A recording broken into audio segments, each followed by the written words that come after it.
Ano maganda itong araw na ito sapagkat ang tumambad ng mga balita sa atin ay napakaraming nasawi, maraming nawala ng hanap buhay, nawala ng kamag-anak, nawala ng kinabukasan. Sa mga larawang lumabas sa mga pahayagan sa telebisyon as a description ng mga taga-radyo, it's beyond words. And listening to people who experienced Yolanda can rightfully say they survived, but with a bleak future. The challenge is for the government and for the people themselves, the private sector, na mapagalaw muli ang ekonomiya. Nagkaroon po kami ng pagkakataong makausap ang Pangulo kahapon, kagabi actually. At binanggit niya kung anong kanyang assessment. Nakiusap siya sa media na kung pwede naman huwag nang palakihin yung balita na aabot sa 10,000 ang nasawi. And we will go by the record. Sinabi po ng National Disaster Risk Reduction Management Council na 220 pa lamang ang napababalitan na nasawi, 45 ang sugatan, 28 ang nawawala. Pero tiyak itong tataas pa sa paglipas ng mga oras. We invited the NDRRMC to be represented this morning together with Pag-asa. We can understand NDRRMC's failure to come because they're busy with the reports. However, I was told that there is a seminar sa Pag-asa. Kaya hindi sila makakapagpadala ng mga tauhan to represent the agency. I can say this rightfully because Lingoy Alcuaz knows matagal na kami ng aking body-bading si Ariel sa public affairs na pag kinumpida namin si Chris Conilo noon at si Tani Cruz, they're always accessible. But Pag-asa, just like the weather, has changed. And we go by the record. Simulan natin ang ating talakayan. Meron po kaming 3 panauhing narito. Si Norman Cabrera ng Kapatiran ay narito, si Congressman Nerito Minares ay narito, at si Julius Englet ng Federation of Free Workers. We will be asking them about controversial issues. Controversial issues in a way dahil may kinalaman ito sa pondo ng bayan. Si Neri ay kilalang tumututol sa PIDAP at sa DAP at insertions na sinasabi. Si Julius Englet can share with us his views on the topic. But I'd like to listen to their views on how catastrophes like this would affect both the country and the people. Siguro simulan natin kay Congressman Nerito Minares. How do you feel about Yolanda and the previous disasters we've had? Siyempre, ang first feeling ng mamamayan, bilang naman sa amin, sa bayan muna. Tayo na at ang pinaka-expert sa disaster preparedness dapat sa buong mundo dahil sa napakadami ng calamities na nangyari. So, minsan, nakapagtataka, hindi pa rin naaabot yung ganung expertise. Pero gayon pa man, yung tama ng pinakabagong kalamidad sa atin, Yolanda, may great impact ito talaga sa atin. Economy, dahil isang syudad, isang lungsod na halos na wasak doon sa Visayas. Plus maraming lungsod pa sa Visayas din at mga munisipyo ang tinamaan ng Yolanda. So may impact yan sa economy kasi ang productivity ng lugar na yan mababawasan definitely. Pangalawa, may impact yan sa food security, not only because the food from those provinces that they will produce will not be there, but also the food from other areas will be placed in these areas na rin na kailangan nila. So, mag-double whammy yan kumbaga sa ating food stability. At pangatlo, syempre, ang issue ng climate change has to be addressed. Magko-contribute tayo sa issue ng climate change kasi kahit na ano pang debate nila whether it's true or not, the people believe that umiiba na ang panahon At ang hindi lang ito issue ng preparedness sa disaster, but adaptive, ang tawag dyan, adaptive sa climate change na ang buong bansa. Not only in terms of policy, strategy, and other projects, but also the way we do things. Mag-adapt na tayo sa climate change.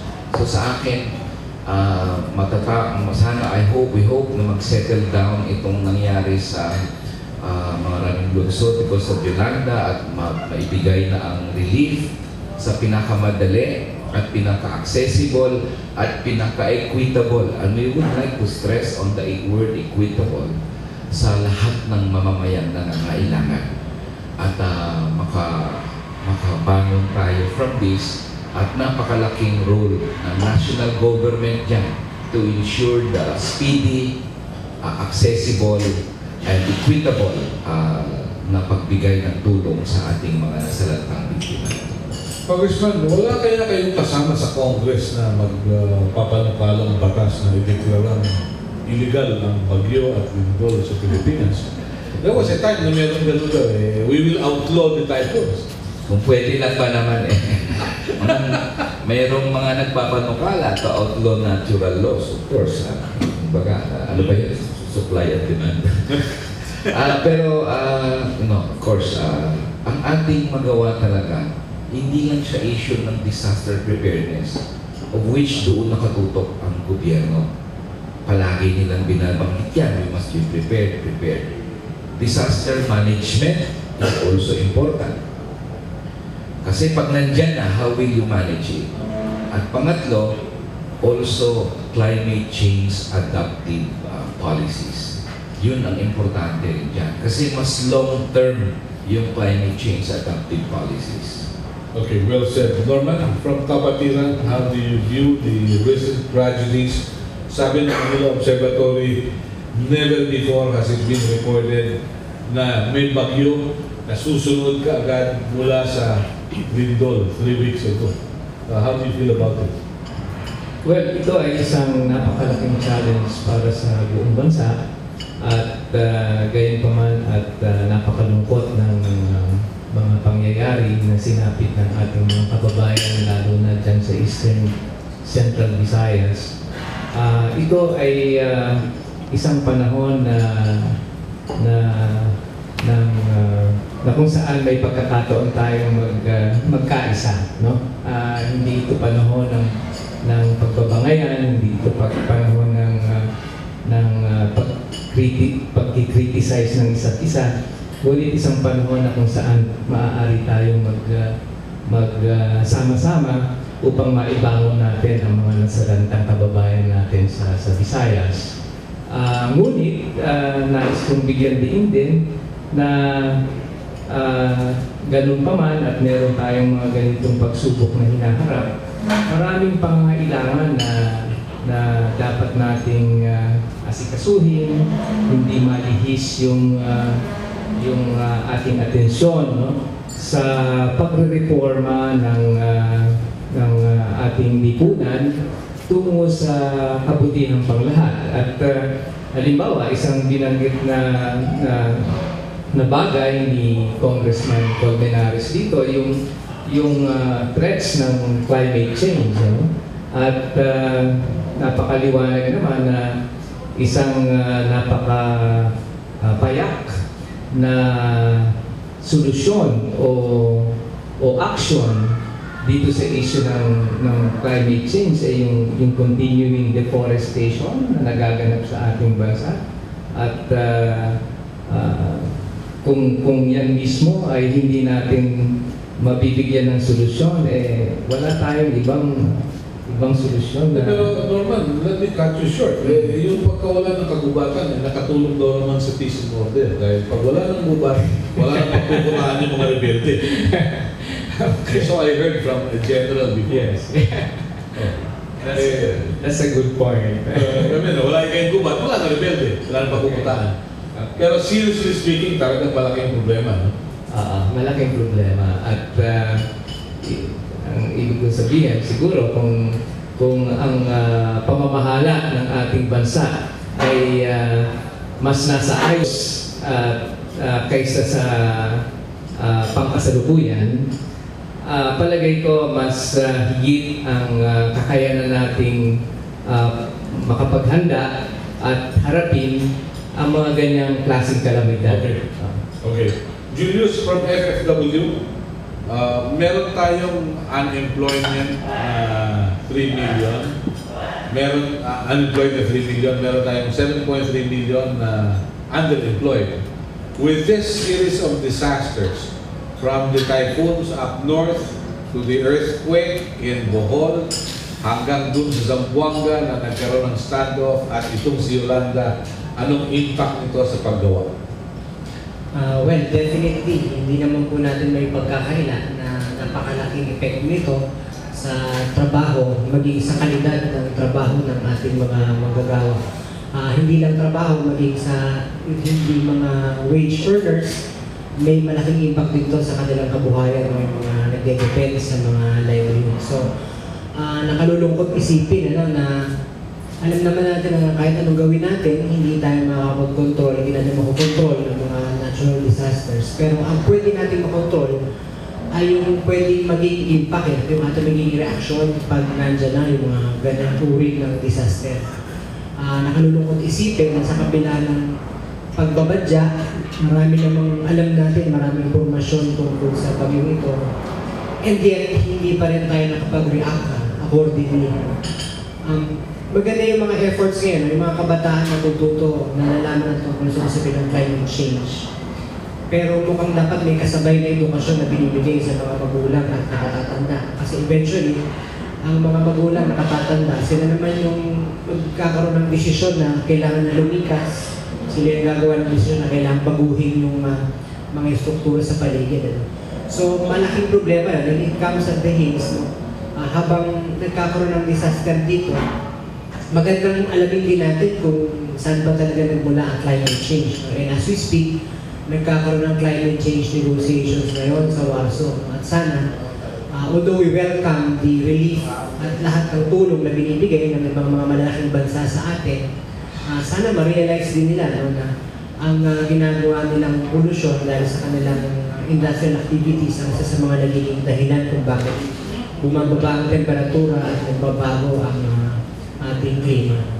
At pangatlo, syempre, in the course of reconstruction, para sa muling pagbubuo ng mga nasirang gusali at ibang bahagi natin kapaligiran, sana we take advantage na rin of the situation na yung mga nawalan ng trabaho, yung mga natanggal sa kanilang kabuhayan, gamitin na rin itong pagkakataon para maging bahagi sila ng rebuilding. And in the process of rebuilding, ito na yung unang pagmumula ng kanilang mga trabaho na wala. Magiging bahagi sila ng magiging arkitekto na rin sila ng kanilang kinabukasan kung magiging bahagi sila ng reconstruction efforts. Okay. Pero katulad nito, may nangyaring trahedya sa atin. Ano nakikita mong industry at tatamaan dahil sa you can have the money, alright. Pero wala ka naman mabibili. Paano? Well, babalik ako dun sa batayang katangian ng ating bansa. Mainly agricultural pa rin naman tayo.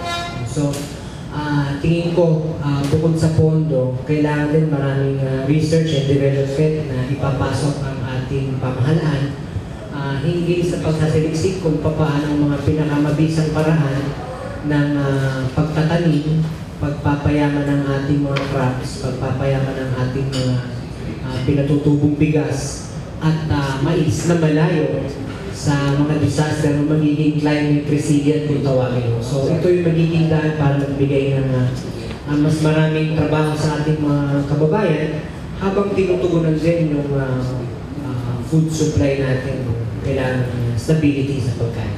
Okay. For the information of our friends, signal number 1 has been declared in Dinagat, Siargao, Abusan provinces, Davao del Norte, Surigao del Sur, Davao Oriental. As Tropical Depression Zoraida enters Philippine area of responsibility. Well, this is something we should watch out for because never have we had such an experience na in all succession ito. Siguro si Lingoy, baka may hula kung ano nangyari, pero we will ask him later. Pero, Congressman, sa ganitong pagkakataon, saan tayong kamay ni Abraham kukuha ng pera para mapaglingkuran ng taong bayan?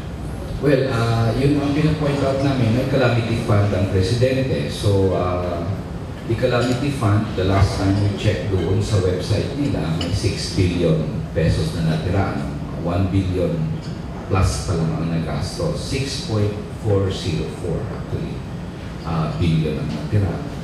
There are quick response funds. Ang total ng quick response funds, ang hirap kasi aralin yung budget. Pero the last time we studied the budget, yung QRF nila na naka-embed sa DSWD, sa DND, sa DPWH at sa DepEd. Apat na ahensya ang may QRF. Ang total nun is about 6 billion din. So, may ganun silang mga pagkukunan. Of course, the overall savings, ibig sabihin, noong last year, kukunan nila yan kasi that is how they interpret yung savings kasi the government usually realigns it to pressing needs. So there are a lot of funds in there, basta gamitin lang nila, ulitin ko, speedily, accessibly, and equitably. Ang LGUs pala, may ALGO, Allocation for Local Government Units. Ang total nun sa buong bansa ay mga 20 or so billion. Pero sa mga LGUs, so yung national funds, itutulong doon sa pondo na nagbigay sa LGU. These are the marami. It will run up to about at least 20 to 25 billion pa ang available funds sa gobyerno na sobra-sobra naman kung titingnan based doon sa assessment nila na kailan gawin doon sa mga nasalanta ng Yolanda. Sa inyo po bang pagsusuri, meron ba talagang oversight committee sa House of Representatives to look into the extent of assistance from government to make people recover from all these natural disasters? Wala akong alam na committee on oversight of disaster response. Ang role naman ng Congress sa investigation, dalawa yan. Investigation in aid of legislation at pangalawa, investigation as part of the oversight functions.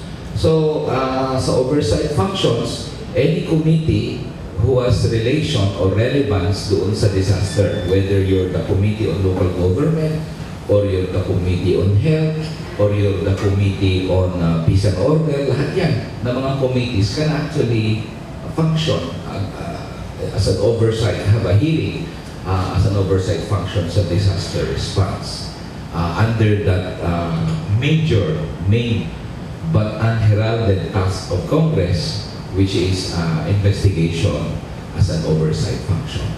Yeah. Norman, from Kapatiran, have you established your presence like kayo yung shadow government looking into all this? Hindi naman meron, but ang focus namin ngayon talaga ay ang mga pag-advance ng mga pangangailangang batas upang ang katiwalian sa pamahalaan ay masupil natin. Itong nabanggit na kalamidad sa Eastern Visayas ay isa na namang pagsubok kung sa ating pamahalaan, kung yung 25 billion calamity fund na yan ay nasa papel lamang o ito ba ay real cash na nasa bangko,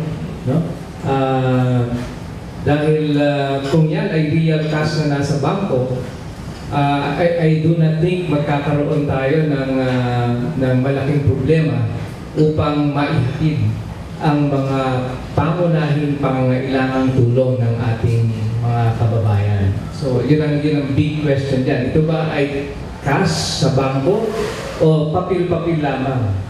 25 billion. Okay. Baguhin ko yung tanong ko.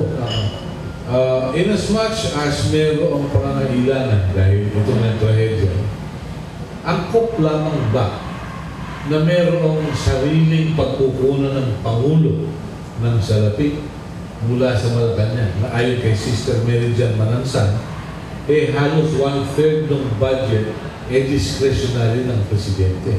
Angkop lamang ba meron siya nakareserba in times of calamities may magagamit? Angkop lamang.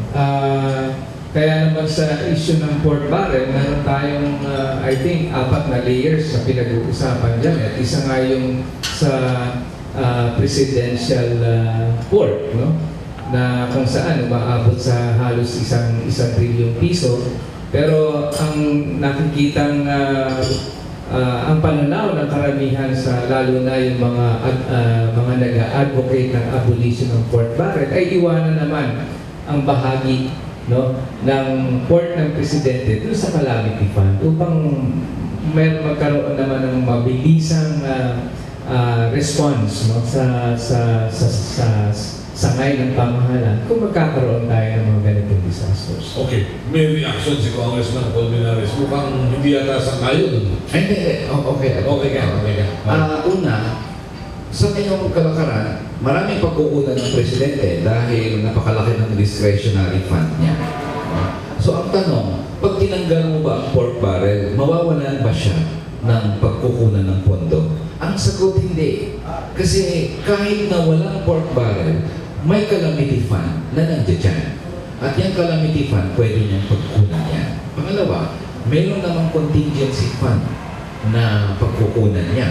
No? So ito sila ay more than enough para sagutin o i-respond doon sa calamity. Ang sinasabi namin, you do not need 900 billion pesos in pork to justify na imimit ko yung calamity. Kasi hindi, ginagamit lang nila ang calamity fund na 7.5 billion pesos to justify yung 900 billion nila na lang sa pork. Yan ang mali. At ang hinihingi namin sa Malacanang, huwag nyo sanang gamitin ang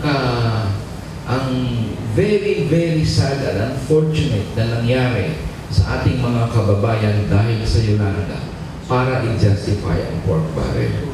Kahit abolish ang pork barrel, napakaraming pondo yung pagkunan kasi nandyan pa rin ang mga pondo to respond to calamities. Ganun. Alright. Julius, kayo naman, sa Union, ano pa naman ng FFW dito sa 900 billion na nasa bulsa ng Presidente? Well, una, gusto kong makadagdag muna dun sa argumento na may funds available. Actually, hindi nabanggit ni Congressman kanina. Actually, meron din funds available from the Department of Labor and Employment. At this is in the form of the Workers' Income Augmentation Program. So year-round, they give such funds to workers' organizations, trade unions, to help them establish livelihoods or other economic activities that will augment their income. Now, in times of calamities, the secretary tsaka yung mga USEC na regional directors, they are given the liberty na prioritize yung mga disaster-stricken area na paglagakan ng mga pondo ito. And workers can actually apply for this. Both workers in the formal setting, yung mga unionisado sa loob ng enterprises, at mga workers associations na wala naman talaga sa employer-employee setup na they have their own businesses. So, may available funds.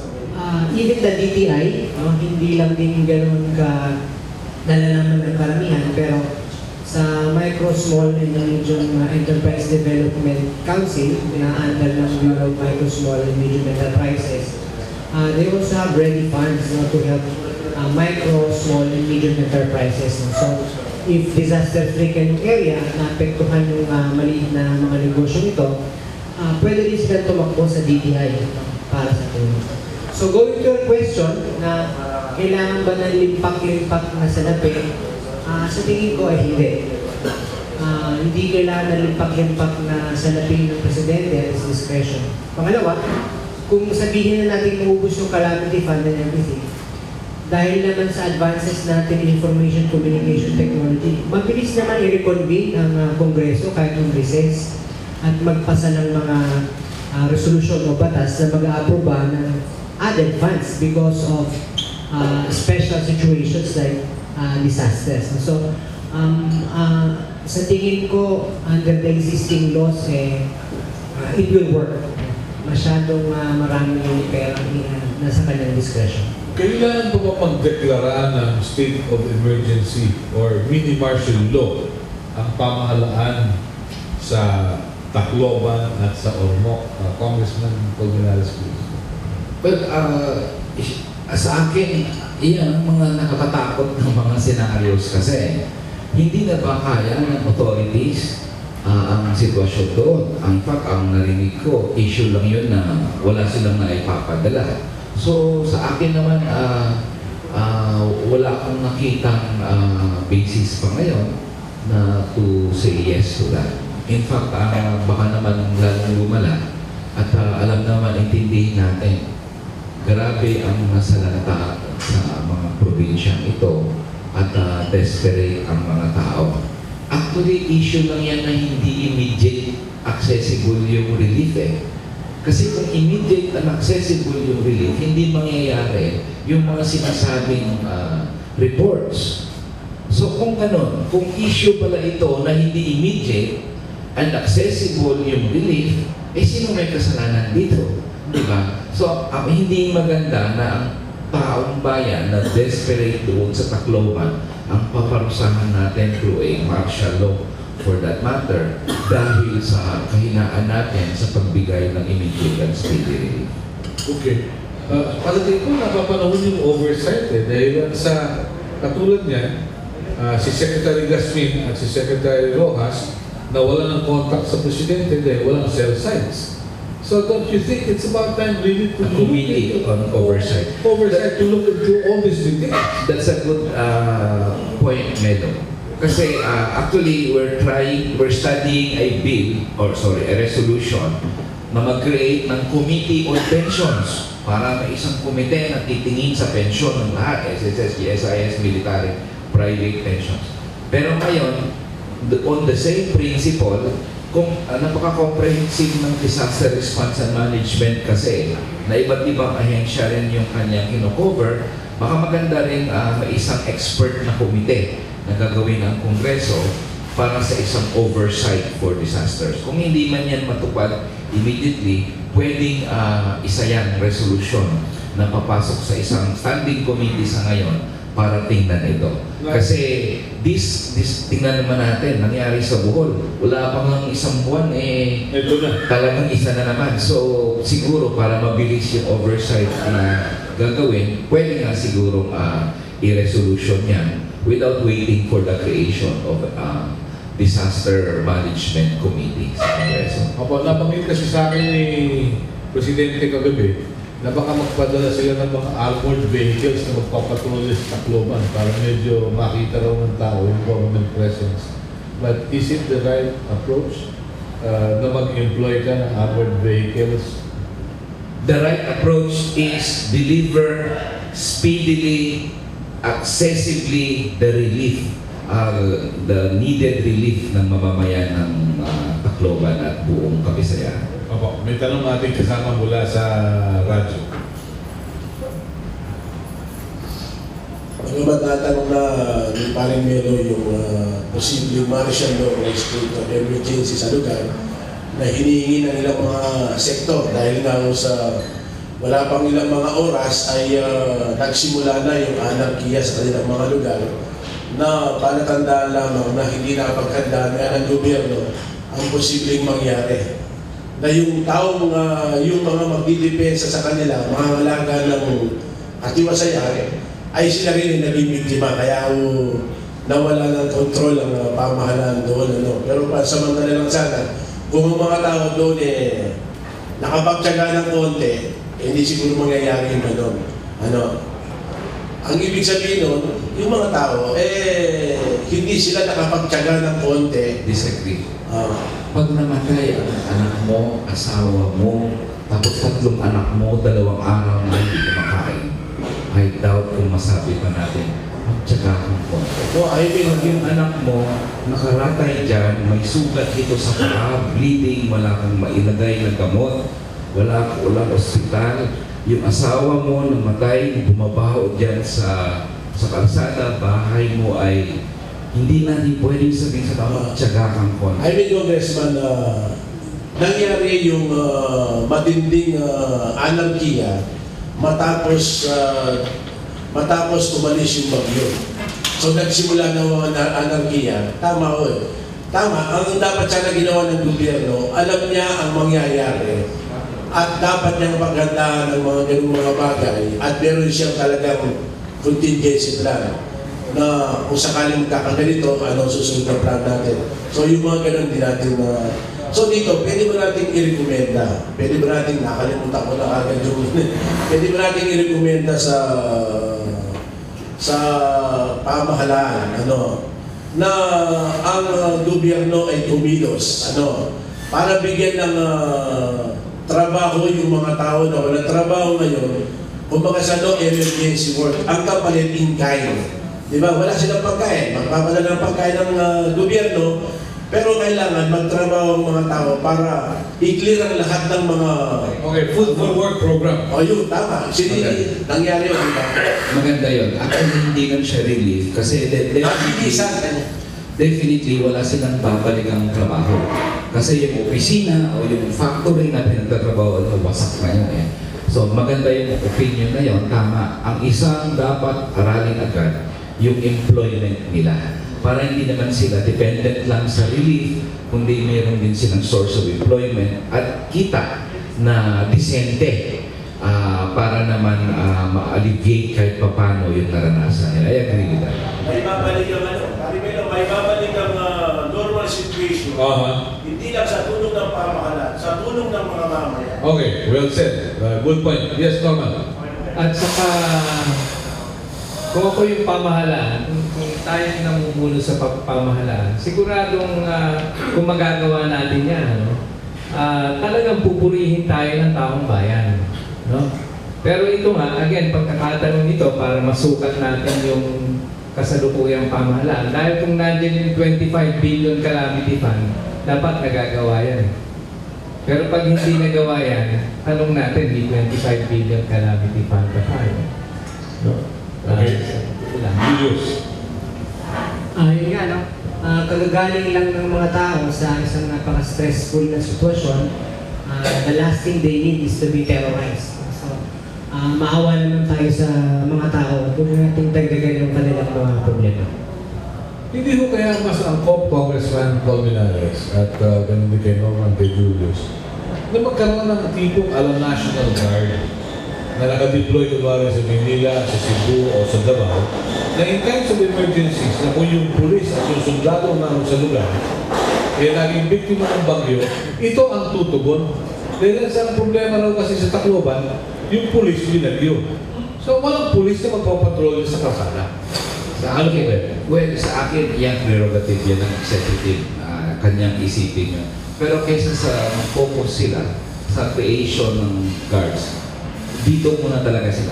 Focus kayo kung paano nyo ma-deliver immediately, effectively, efficiently, accessibly, equitably ang relief na kailangan. Sabi ko nga, dapat expert na tayo dito.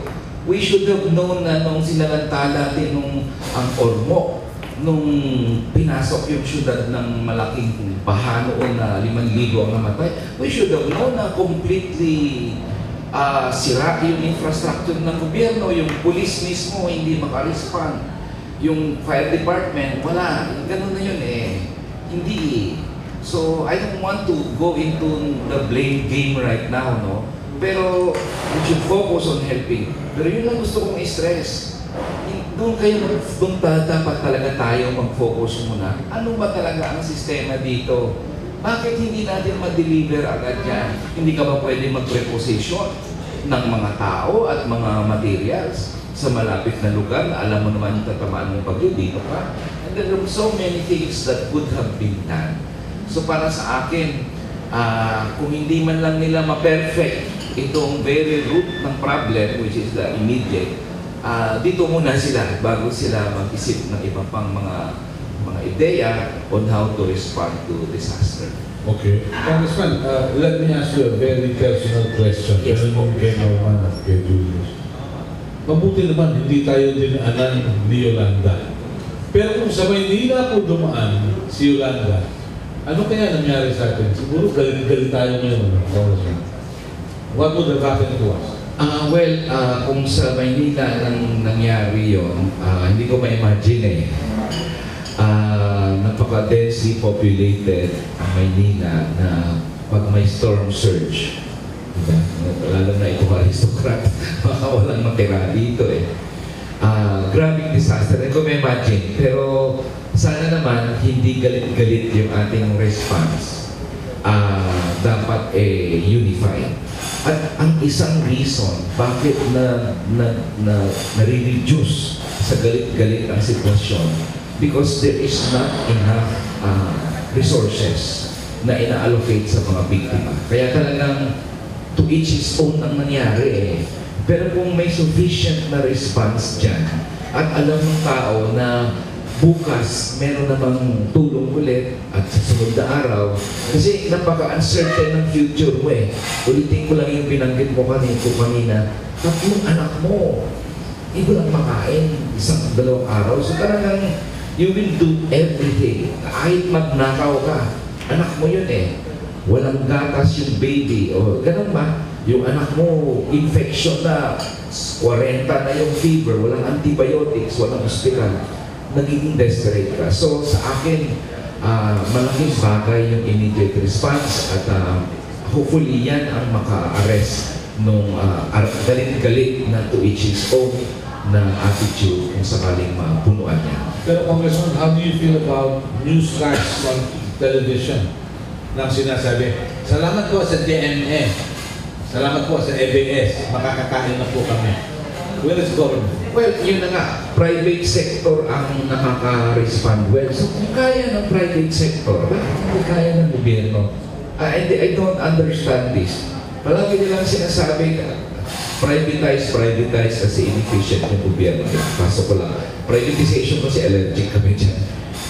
Pero gawin natin efficient. Actually, yun ang susi dyan eh.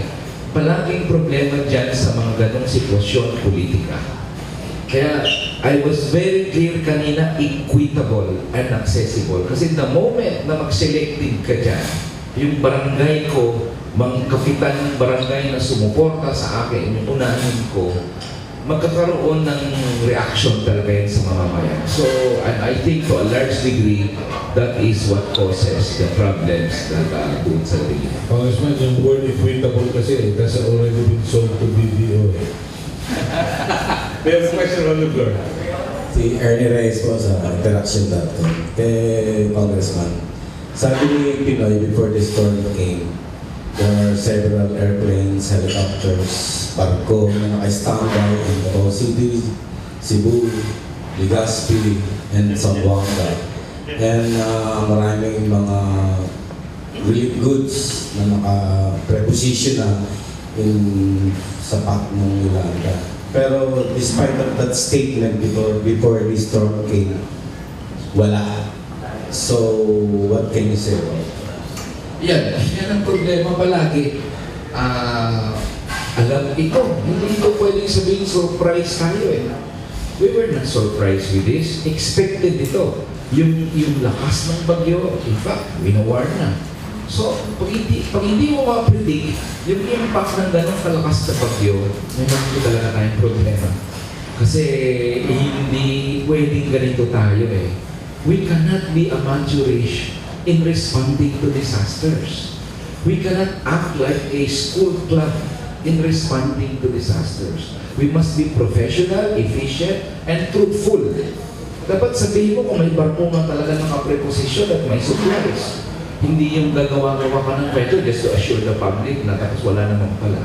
So sa akin, Malacanang mas to really not just work hardest para hindi na maulit yung ganitong sitwasyon.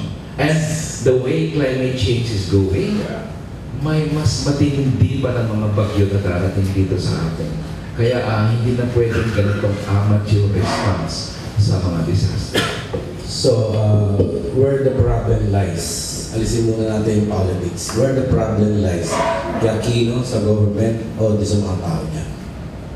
Sa akin, i-assess natin later kung local officials o Malacanang ang may problema dito. Kasi for now, let's focus on paano matulungan kagad. There is time for recriminations later and the blame game. Kaya hinangin naman namin kay Presidente Aquino, wala mo nang sisiyan ngayon. I-assess natin whether it's Malacanang or the local officials. Pero immediate, siyempre, nakikita natin, ang may responsibility for disaster such as this is the national government. No local government is capable of meeting the wrath of a typhoon like Yolanda. There is no local government na may capacity na harapin yan. Pero gayon pa man, sige, let's go muna into immediate relief. Ang sinasabi ni Melo kanina na oversight, doon papasok yun. And we will really make sure that we get to the bottom of this. Kasi napaka-frequent na.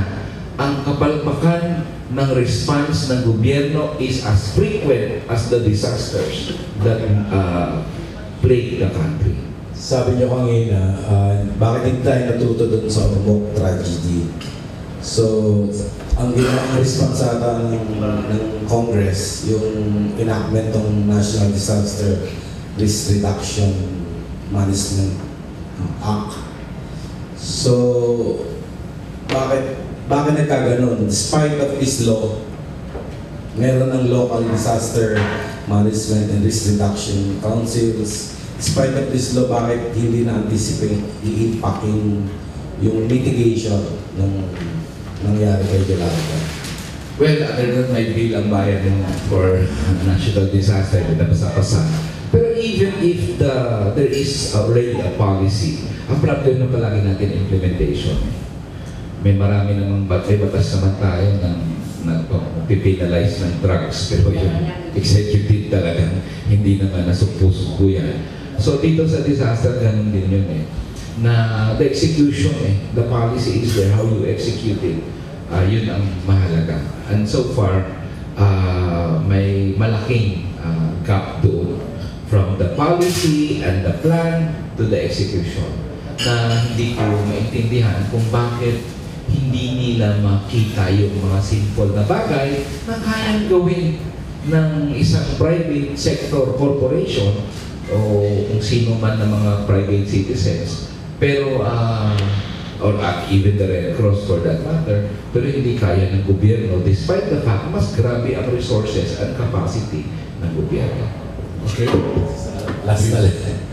So, are you going, as legislator, are you going to revisit the law?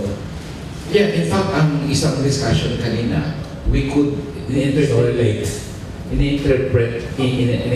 namin ang thoughts. Isang resolution to investigate oversight dito sa handling ng disasters. And hopefully, that resolution which we will file as soon as Congress convenes, of course, will go into the bottom. Para hindi na natin maulit-ulit ito. Pero for now, before that investigation comes in, ang immediate lang talaga muna is to really respond to the disaster. But that investigation, we have to push through. It's not only oversight, but in aid of legislation. Ano bang kulang sa batas? Ano bang kailangan gawin? Pero in the end, ayaw na pumasok kami sa bayan una. We don't want to enter the law trap na sinasabi namin, law trap where you craft laws for every situation. In this case, kahit anong law na ipas namin, if the execution of the executive is not there, then useless naman yung law. So I think the oversight and in aid of legislation investigation should focus kung paano actually and effectively nagre-respond ang executive. Sa tingin po ba ninyo, kulang sa common sense ang kinauukulan? Common sense ang kulang. Ganun ba yun? Norman? Yes, kulang sa common sense. Pero itong problema natin sa ating pananaw sapat naman yung mga batas natin, pero the only reason hindi natin na-implement ng tama yung batas natin, kasi lahat ng bagay pag pinasukan mo ng personal na interest, no, lahat ng bagay nasisira. No, ito ang problema natin. Sabihin nga, example lamang sa issue ng itong Risk Management Reduction Council. No? Napakaganda ng struktura nito no? From the national down to local. No? Ang preparedness in-establish mo sa local, and you go down to the barangay, to the municipality, to the province, and so on up. Walang mali dito sa ganitong sistema. No? Ang first line of defense mo dapat nasa local, wala sa national. But when you speak of the local disaster preparedness group, for instance, at the level of the barangay, isang question, are they equipped? No? Are they skilled? No? Meron ba silang communication lines na kung sakaling bumagsak ang mawalan ng kuryente, bumagsak ang mga sites ng telcos, meron ba silang alternative communication line? Sa isang barangay, for instance, alam mo dadating yung bagyo, panay shanties or hindi naman concrete ang structures doon. Saan ba sila tatakbo? Do they have a place to go to? Just in case merong ganyang calamity. Wala, they are not equipped. No? Lahat yan salita. No? Lahat yan salita na meron tayong ganito. Pero walang skill, walang necessary equipment to prepare for disasters like this. Okay. Yes, Julius. Pwede lang. Maganda rin ma-realize natin, maliban kasi dun sa NDRRMC, yung batas tinatag din yung Climate Change Commission. So, 4 ang nakatalagang tao dito, it is chaired by no less than the President. No? At meron siyang mga kasamang commissioner. So, ang problema kasi yung mandato sa ngayon, itong Climate Change Commission. So, all the science part, lahat ng pag-aaral, maaaring niyang gawin at meron siyang resources for that. When it comes to climate change negotiation, siya yung maharap sa negosasyon for carbon reduction around the world. However, when it comes to doing plans, especially at the local level, optional.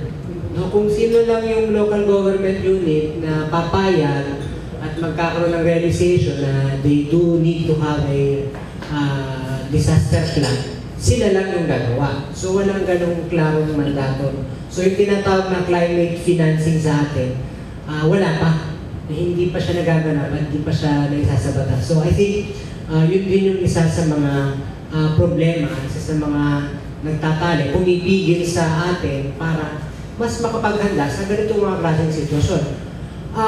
Ironically, kinikilala yung Pilipino for climate change adaptation. Dahil there's now a climate fund na si Governor Salceda ang nag-head. At mismo sa Bicol, meron silang pinatatakbong climate change academy. Meron daw sa Pauta, tagaroon siya. So, meron tayong basis, may foundation, merong ground para mas maging handa tayo, mas maging equipped for these disasters. Pero, hindi siya napagtutunan ng pansin. Kasama na sa hindi pagkakatuon ng pansin dito, yung kakulangan ng resources at pondo na binubuhos sa mga ganitong inisyatiba. Julius, nasa Geneva ka, kaya bida namin yung Climate Change Commission, yung janitor, walang dumating. Go ahead with the question. Yes, good morning, gentlemen. Good morning, Congressman Larry. So many times na tayo nakikita within a week. Congratulations! Mukhang ikaw lang nagmamahal sa bayan among the congressmen. Go ahead with the question. Yes, the question is this. You said na meron naman parang batas na may bill na, that was passed by Congress. I follow your suggestion also, Congressman, na kailangan i-assess muna. Tama rin yun na yung Good for Work program. Mukhang dito kasi, yung local government unit, it's a failure of local government unit to address immediate problem. Diba? Kaya nagkaroon ng chaos Diba? So doon mo ba sa batas, automatic ba yung pagpasok sa limbawa, katulad sa ibang bansa, yung National Guard, in case of total failure? Meron mo ba sa batas niya? No, but you don't need a law for that. Kasi may calling out powers ang presidente sa konstitusyon. So I don't really need a law. So, hindi na kailangan ng batas. So talaga bukod doon sa failure ng local government unit, you are saying now na kitang-kita yung failure ng national government. Ganun ba yun? Well, doon sa relief, parang may ganong gap. Sabi ko nga, may gap. Okay. Ibig sabihin ng gap, something, may disjoint between the plan and the reality. So, pero ang sabi ko naman, despite that, unahin talaga muna natin yung immediate na pag-iisip kung paano maka-respond at saka na mag-imbestiga kung sino talaga may kasalanan. So at this time talaga, we just have to wait for the right time na magkakaroon. Yes, kasi this is not, at this time talaga, everybody felt very sad about this thing. So that thing will happen. Thank you very much, Congressman. Okay, Norman. Totoo yun. I think we should also give credit, halimbawa, to Pinoy. Napakaganda ng interview that I caught dun sa CNN. No? Essentially, ang interview sa kanya ganito. Bakit nangyari yung ganitong sitwasyon sa Tacloban specifically? Well, sabi niya, nagkaroon ng breakdown dun sa local level. No? Dahil essentially, pati sila tinamaan. And I can just imagine. And then, kaya sabi niya, the national government is taking over. Yun ang isang, malinaw naman na Without necessarily saying we will declare martial law. Well, again, praise to the President for that. Dahil una-una, itong the way I see it, itong konsepto ng martial law ay na-raise lamang sa isang meeting sa Tacloban, particularly by businessmen. And if I am the President, I wouldn't do so as well, no? Because this will be an indication of the weakness of my administration to declare martial law just for that. Pero again, I think the following day, yung pagpapadala nila ng contingent police force and military in Tacloban is a good solution nila, the way I see it. Follow up lang kasi baka may gap na doon sa review na gagawin na Congressman, baka naman pwedeng pag-isipan din. Just like what they did in Batanes, yung mga bahay doon bahay na bato. Because they expect na every year, madalas marami silang bisita ron Binibisita sila madalas ng Bagyo. So, ang naging ang structure nila, bahay na bato. Baka, doon sa review na gagawin sa Congress, baka isa ito na dapat magtuunan ng pansin. Bahala na po kayo, Congressman. Thank you very much. Maganda yun, pero sabihin ko sa iyo, yung bahay sa Batanes, tinayo, wala pa yung piga. Okay, one thing is clear. They really had to adapt to the needs. Kaya ganun yung bahay. Okay. I would like to say something regarding that. No? That's why, the way I haven't been to Guam, no? Pero ang alam ko sa Guam, dahil laging dinadaanan ng bagyo yan, ang struktura dyan, konkreto, pati bubong. Pati bubong, konkreto, hindi talagang, hindi yero na gano'n na tatangayin ng bagyo. And along that line, I think magandang ideya yan, ano? Pero ang problema dyan, ang mahal ng konkreto. Ang nakapagtataka, dito sa atin sa Pilipinas, hindi natin maibaba ang presyo ng simento, nanggagaling naman dito sa atin yung mga mineral resources. That's a very, very interesting thing to tackle. Norman, baka naman kaya gano'n dahil mataas ang sahod ng manggagawa. To expand further. One quick remark lang. Siguro politically, naisip din ni Pinoy, it would have been ironic for an Aquino to declare martial law in your wildest country. Naisip na yan. Hindi naman proper yun. Pero just to expand yung imagination natin, and this scientific theory needs validation. It is a fact that the storms are being manufactured in the Pacific Ocean. So nasa frontline tayo So because of the climate change, so we have to expect na talagang maraming produkto yan na tatama lang isa. Tayong paboritong market di ba? Tayong paboritong consumer. Ngayon, doon sa scientific theory na pinopropose ko, kung maisipan nyo, kung halimbawa yung corridor within the provinces and municipalities facing Pacific Oceans, di ba?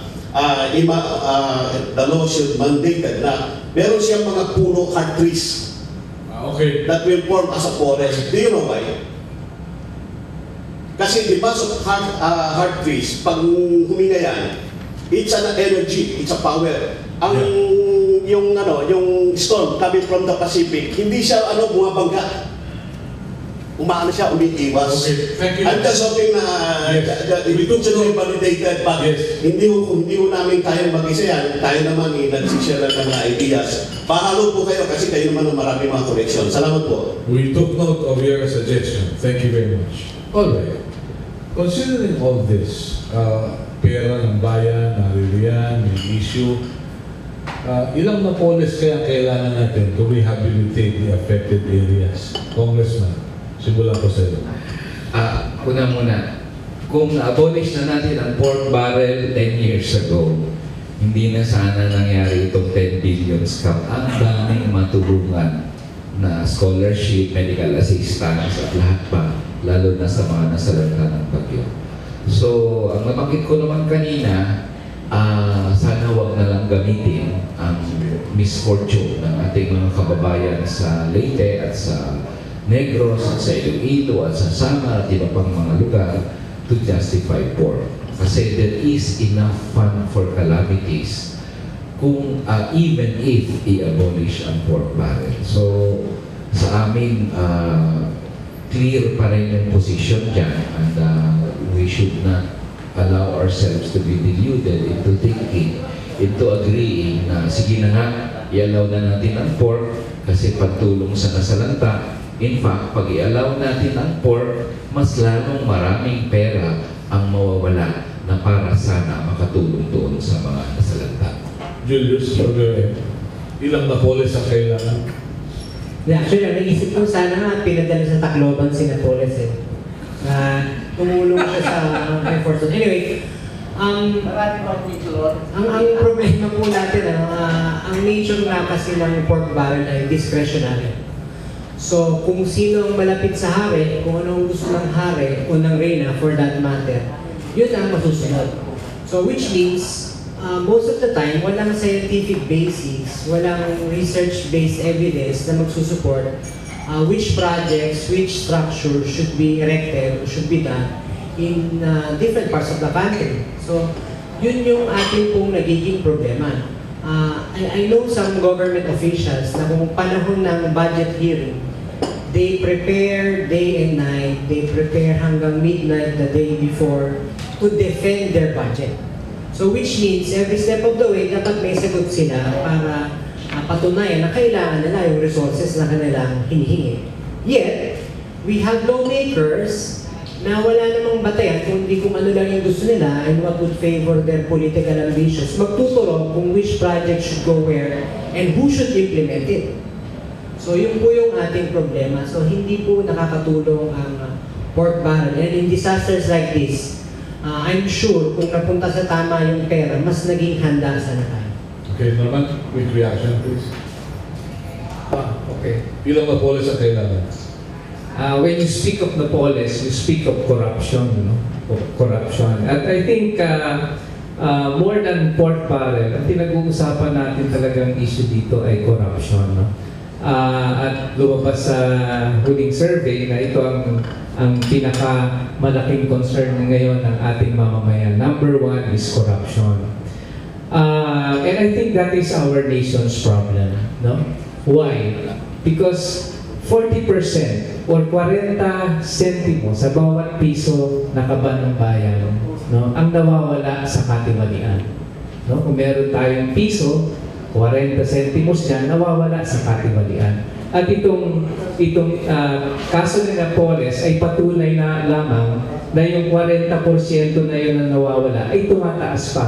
Dahil may instances na 100% ang nawawala. Okay. Okay. Pangalawa, 30 sentimos sa bawat piso ng ating budget ay automatically allocated to debt repayment. Okay?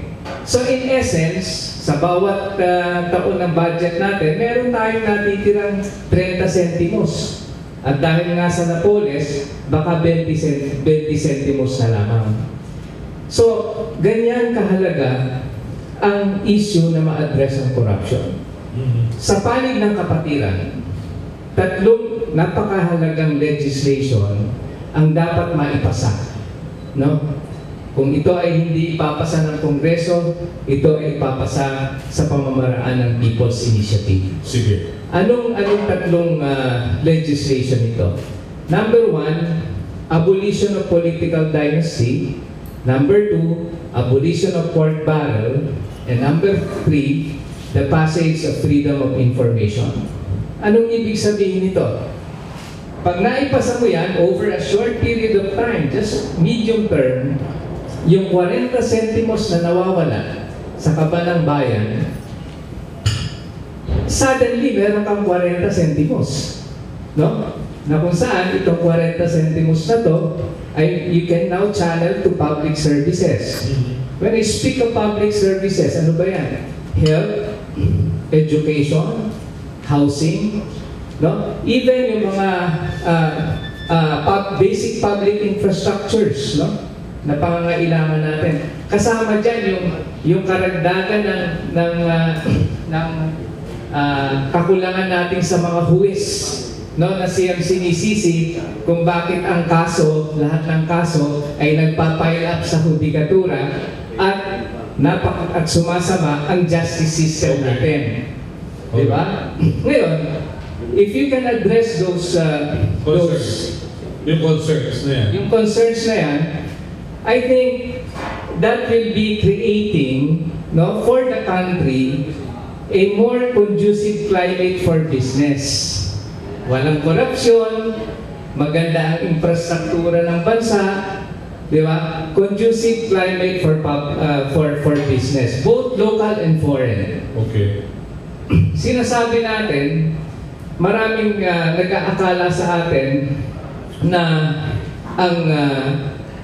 ang sahod ng mga manggagawa dito sa Pilipinas ay attractive enough for foreign investments to come in.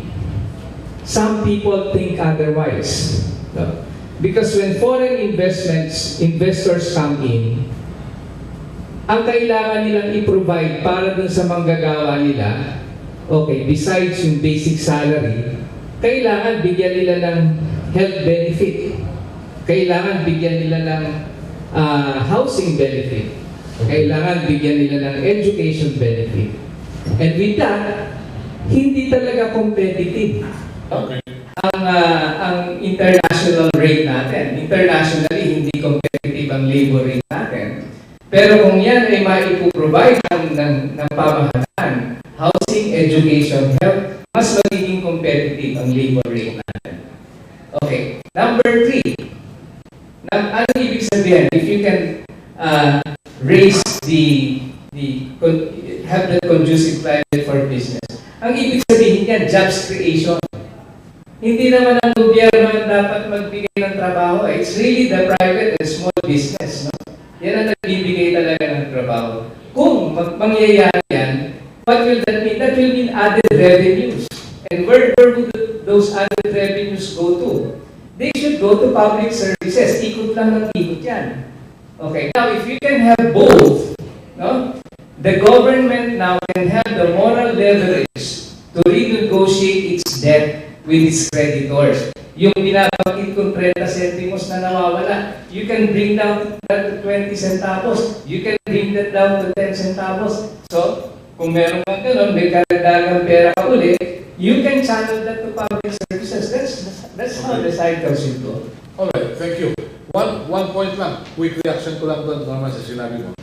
Kung mag-negotiate ka na from 30 to 10 centavos yung debt servicing mo, hindi na ganun paganda credit rating mo. At siguradong yayarin tayo ng Standard & Poor's at iba pa. Okay? Hindi, it's renegotiation, hindi naman. Hindi, kaya nga eh. Kaya nga tayo maganda rating dahil nagbabayad tayo sigun sa gusto na nagpautang sa atin. Yun ang masakit na katotohanan. Linggoy, please. Melo, opinion muna o tanong muna? Tanong mo muna sir. Eh pero, liwanagin mo na muna yung NTC. Ganito lang, simple lang. Hindi lang yan na matter of NTC o Pilipinas, kundi sa technology ng telecommunications sa buong mundo. Ang nangyari over the past 50 years, ay integration. Ibig sabihin, halimbawa noong 1970s, yung ating armed forces, merong hiwalay na communications from the civilian. But at that time, it's not necessarily wrong, no? But our technical armed forces personnel, siyempre na eskwela sila sa Estados Unidos.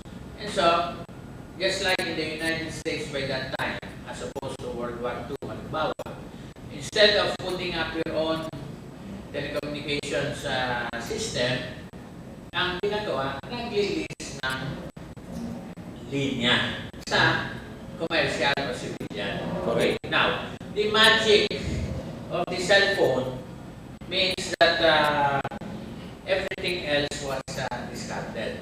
So, pag naputol yung cellphone at yung mga modern communications, we don't know how to communicate anymore like before in separately. Kasi dati, hiwa-hiwalay yan. Okay, so yun lang ang moment. It's not the fault of the NTC, it's not the fault of the Philippines, and in the case of the Philippines, we cannot afford the redundancy. Kasi yung mga ibang bansa, meron silang redundancy. No? Okay, however, for example lang, no? Yung magkano yung cellphone, 1,000, 2,000, mga ordinary.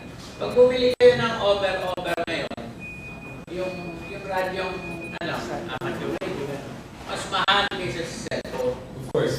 Yun ang problema. But in case of emergency, dapat medyo may paghahanda rin. Okay. Kagaya ng mga single sign-on. Okay. So the question naman, ang tanong ko po ay... Kanina po sa tatlong gwapong narito. Lahat sila. Okay. Okay. Anyway, before this natural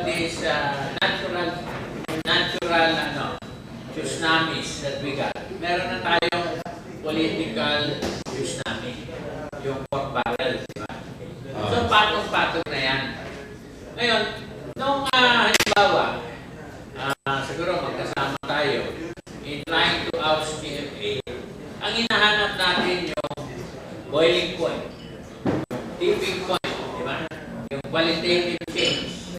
Ngayon, tanong ko, in the light of what happened in Nicaragua many decades ago, na merong revolusyon, hindi maka-take off, nagkaroon ng earthquake, nagkaroon ng iskandalo sa relief goods, tapos nanalo yung revolusyon. In short, the earthquake and its aftermath was the tipping point. Ngayon, although ang tingin ko dito, dahil Manila Center tayo, no? Yung EDSA 1, EDSA 2, 3, 4, 5, palaging sa Metro Manila. Sa Visayas ito. So, ang tanong ko, magkakaroon ba ng qualitative political change? No? At least on a regional or area level, which can contribute to national political change.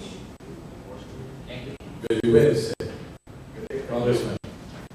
As a result of the disaster, Opo.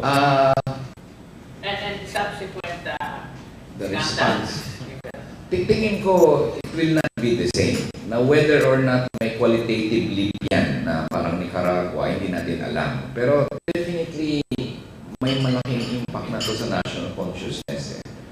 Kasi nakita ng mamamayan yung grabing devastation.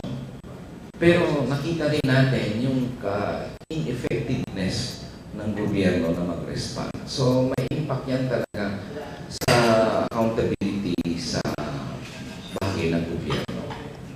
Hindi ko alam. I cannot predict. Pero, Congressman, basically to say na kung sino i-endorse ng Pinoy, na most likely si Mar Rojas, matatalo.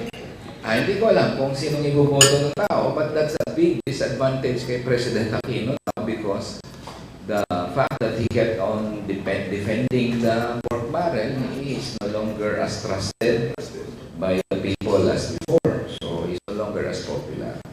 Kaya siguro ang message ko naman dito sa mga public officials, Tingnan nyo naman ang nangyari sa Leyte. Tingnan nyo ang nangyari sa Cebu, sa Negros, sa Iloilo, sa Samar, lahat.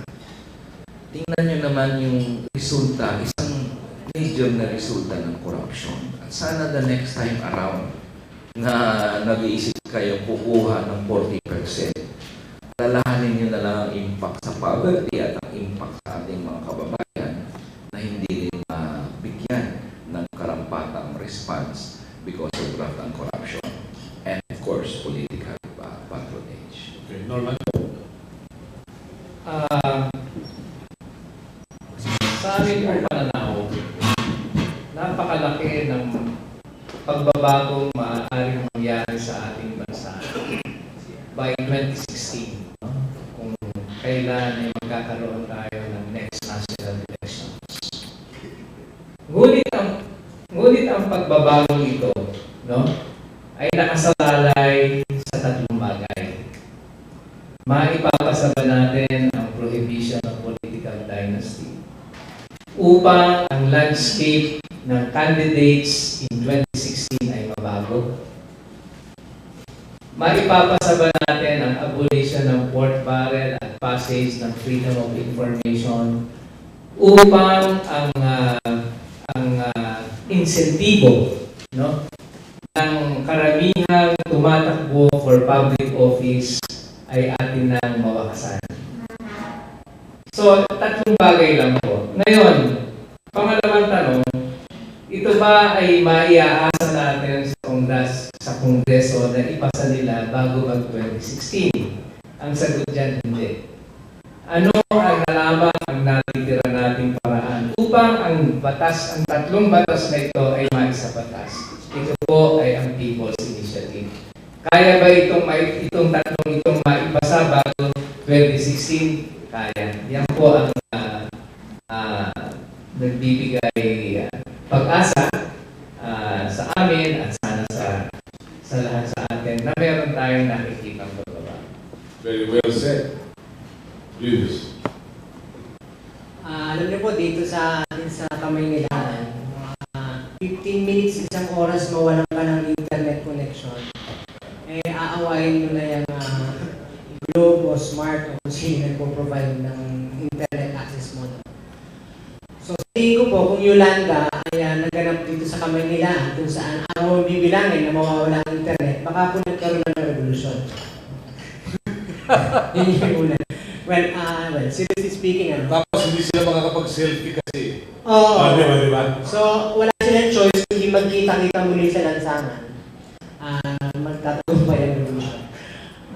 Ito po nakikita ko, it could go both ways, no? Kasi pwedeng through all of this that's happening, makonsolidate yung sistema rin. No? Kung ma-establish ni Pinoy na the system works despite all of that that's happening. There's room for him to take advantage of this opportunity to consolidate. No? On the other hand, kapag na-highlight naman po natin yung kabulukan ng sistema, kamalian ng sistema, in all that is happening, meron po pagkakataon na magkaroon ng pagbabago. And of course, alam naman po natin sa kasaysayan ng maraming revolusyon, kasama na sa Pilipinas, kinakailangan yung aspeto o yung factor ng mga buwis. No? Wala naman po tayo mga radical na bagong taxes, pero nagiging pahirap po sa maraming manggagawa yung interpretasyon ng kasalukuyang DERE Act sa mga taxes. Unang-una, dati-rati po kapag may kaso ka sa labor, nanalo ka, makuha mo lahat ng iyong back pay and everything, you get all of it. Pero ayon sa bagong interpretasyon ng DERE Act, you have to be taxed. So, tinatax kapag nanalo ka sa labor ng kaso mo, sa halip na makuha mo lahat ng back wages, lahat ng entitlements mo, buo. Ngayon, Bubuisan ka muna. binubuisan na. Okay. Which is na hindi po makatarungan kasi wala ka nang naibigay na karampatang parusa dun sa employer, maliban sa naibigay yung what is rightfully yours. Pinarusahan ka pa sa mga panahon wala kang naipambili ng kakainin mo. No? Nakishare pa yung gobyerno sa kaunting nakukuha mo dun sa nabanalo sa kaso. Ako natatakot dahil ngayon, marami namatay. Lumabas kasi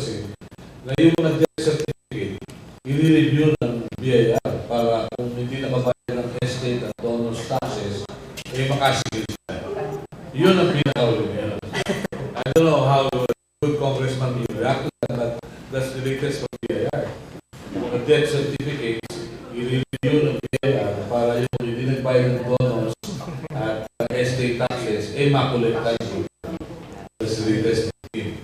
Okay? Yun ang problema. Yun ang problema natin. Pero if we have to look into all these things, I'd like to say that, well, God didn't create many people because He loves them all. Because of unjust situations and unjust structures. May I ask the gentleman, we're pressed for time, kung ano ang inyong prognosis sa sitwasyon? Simulan natin kay Luz. Do you see a Merry Christmas and a prosperous 2014 in the first place with all these calamities? Well, yung pong prosper, sa tingin ko po magpapatuloy. Pero ang magpo-prosper, yun po ang tanong. No? Alam naman natin, Kung sino yung magpupunta? yes. Naniniwala ako na meron yung tinatawag growth sa Pilipinas in 2010.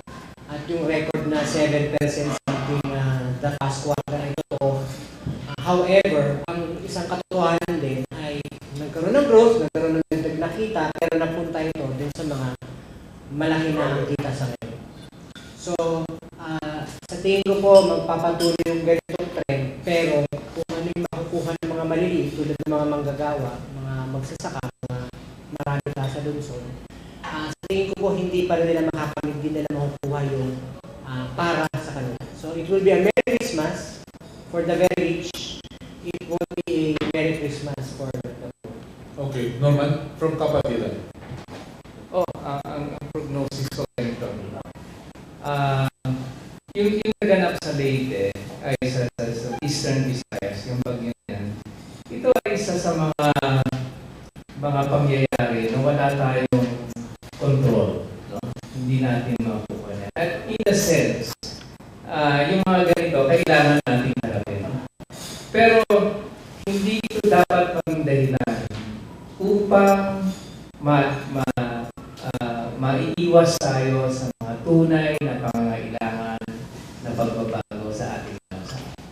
At ito ang isang napakahalagang statement na nais kong hiramin sa Catholic Bishops' Conference of the Philippines, na kung saan sinabi nila, Philippine politics, the way it is practiced, has been most hurtful of us as a people, and is possibly the most pernicious obstacle to our achieving full human development. Ito ang pinakabalakid sa ating bansa ngayon.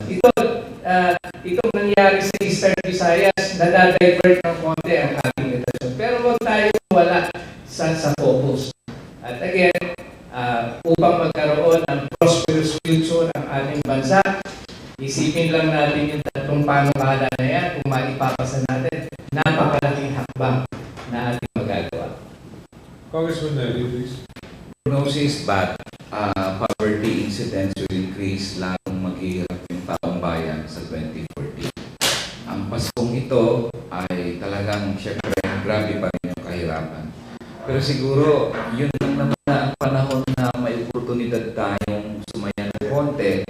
So kahit na gano'n ang kahirapan, nandiyan naman yan sa mga Pilipino na sa okasyon ng Pasko, masaya sa punto na nagsama-samang pamilya. Pero prognosis is really bad for next year, especially with the onslaught of the calamities and the fact that corruption has not been eradicated, and the system, the political and economic system that exists today will continue to exist tomorrow kasi wala namang pagbabago. Will you also allege government inefficiency? Of course, inefficiency is always there, but the efficiency of corruption is more overwhelming than inefficiency. Thank you very much. With that, we bring to a close our presentation this morning. We would like to thank everyone who came over to be with us. We will be talking about reclamation in the near future. So, we're pressed for time. Thank you very much. We look forward to more discussions. Maraming salamat po kay Gov.